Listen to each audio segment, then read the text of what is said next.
And so I'm here to do my predictions for the UFN, which is going on October the 9th. And it's going to be quick picks, I'm afraid, because I haven't really got a lot of time. Thankfully, a lot of these matches I think are reasonably easy to call. The main event is Maia versus Shields, and for me, this match depends on Jake Shields. Now, Maia is excellent on the ground, and I don't think that Jake Shields is as good as him on the ground at all. And if I was him, I wouldn't try. I just wouldn't try. Okay, Shields also doesn't get a lot of knockouts either. What he tends to be able to do, however, is win by decision. 15 of his 28 are decisions. And I could see him managing to get a decision if he can stay standing. So that's what I think he should do in order to win. My boggle with all of this is whether he will be sensible like that or not. Because if he gets taken down too many times and can't get back up, or if he decides quite deliberately that he's going to play the ground game because he thinks he can be superior, he might be in for a bit of a shock. So I'm going to go out on a limb and hope that Jake Shields is thinking sensibly and plays this in a compos mentis fashion and gets a decision victory. The next match is between Eric Silva and Don Hyun Kim, who doesn't, on the face of it, sound like he's going to be much of a problem. His record is, however, slightly better, 17-2 to 15-3. The thing about this is that Dong Hyun Kim tends to win by decision, and he hasn't been submitted, which is Eric Silva's area of expertise. I mean that he generally tends to only lose to the top caliber people. He has beaten Saya by decision, so I think that Eric Silva has to be a little careful not to get this to go to decision. I'd be interested to see if Eric Silva can prove himself to be one of the elite calibers here and be the first to get a submission victory here. That's going to be my possible pick. Thiago Silva is fighting Matt Hamill. Now, Matt Hamill hasn't fought this year yet. He only fought once in last year. He fought twice the year before and lost both of those matches. His record is 11-4 to Silva's 15-3. But Silva, I would not be too lackadaisical if I was him.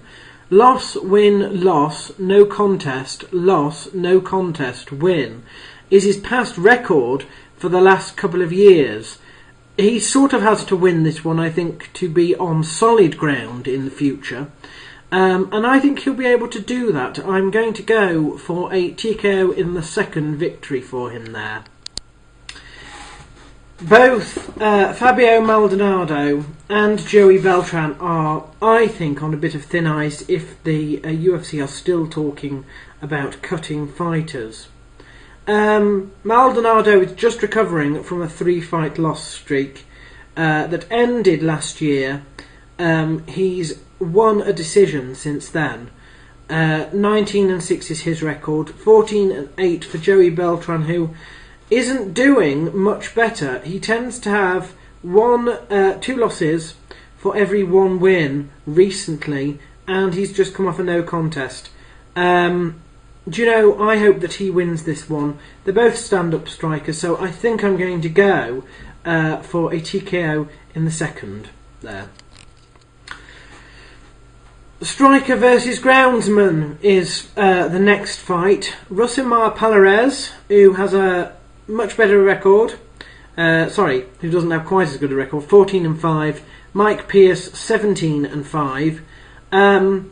Now, Rosimar is the groundsman, and on the ground he's rather good, and he beats everybody apart from the very, very top there. He's beaten people like Dan Miller and Jeremy Horn, but lost to people like Nathan Marquardt and Dan Henderson. However, he doesn't do so well with stand-up strikers, having lost to Alan Belcher and Hector Lombard back-to-back. Those are his two most recent.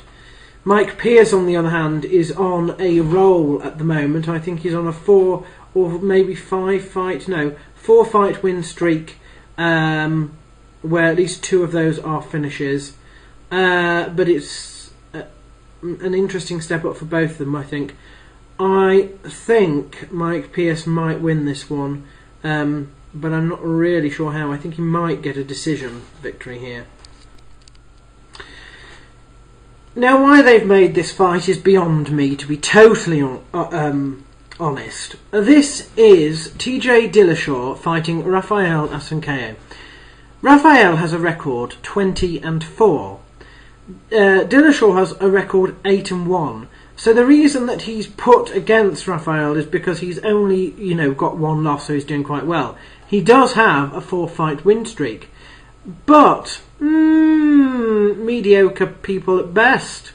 I'm not sure that I would have done that to him, to be totally honest. He's also got no one particular area of skill. Now, Rafael, on the other hand, when the page loads up, does have a skill. He tends to be a submission fighter. He's also on a 4-fight win streak, and I think his people are slightly better. I'm going to go, therefore, for Rafael Assuncao. I think I'll go for a bar submission in the 3rd. I have to warn you, these are fighters that I don't particularly care about and don't particularly know a lot about it. And I guess this is probably going on in Brazil, because this is Igor Araújo, who is a newcomer to the UFC at a weight class that shouldn't be opening its doors under current climates. His record is 23-6, so he's got a win streak that goes back, only 2 years in fact, but that's 1, 2, 3, 4, 5, 6, 7, 8, 9 fights, and he does have 2 or 3 in the UFC. Although I don't remember him at all. Oh, that's because I'm talking about Idemar Alcantara. I'm so sorry. Who has a record of 19-5, but seems to have an extremely long win streak. I was thinking, and 2 in the UFC. I don't recognise him. Now, Igor is the new one, and his record is 1, 2, 3, 4 win streak. I think I'm going to go here with Idemar, despite the fact that Igor has a much longer record.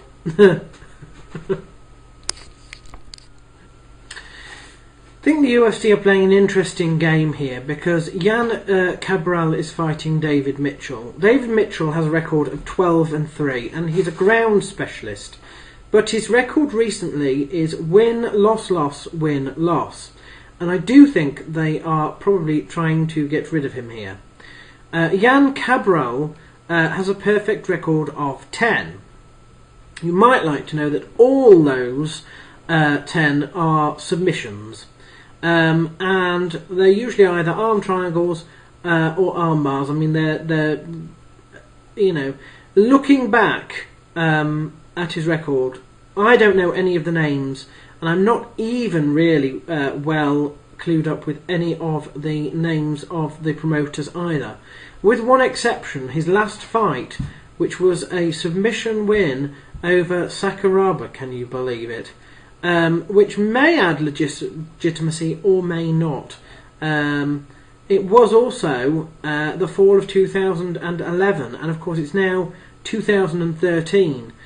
I happen to think here that although they want to give Jan Cabral probably a new lease of life, I'm sorry, but I think they have possibly not thought this through, and I think David Mitchell might also win by submission, and that would ruin things for them slightly. one of the following fighters probably won't be with us after this weekend. This is Iliad Santos with a record of 27-8, and Chris Cariaso with a record of 14-5. Both have a 2-fight loss streak, although one could argue that Santos, the people he's lost to, are possibly further up the food chain. I like Chris Cariaso, and I am hoping that he wins this one. I don't know how. I might go for decision. The final match is Battle of the Perfect Records. A record of 10 for Alan Patrick, which is all the UFC have put on their homepage, but actually he's got another couple of names as well. Alan Patrick Silva Alves is his name. With a perfect record of 10, and Garrett Whiteley with a perfect record of 7. And who's it going to be? I don't know, I don't really care. But I have to say that Alan does seem to be a little bit more well-rounded, so I might go for him by decision.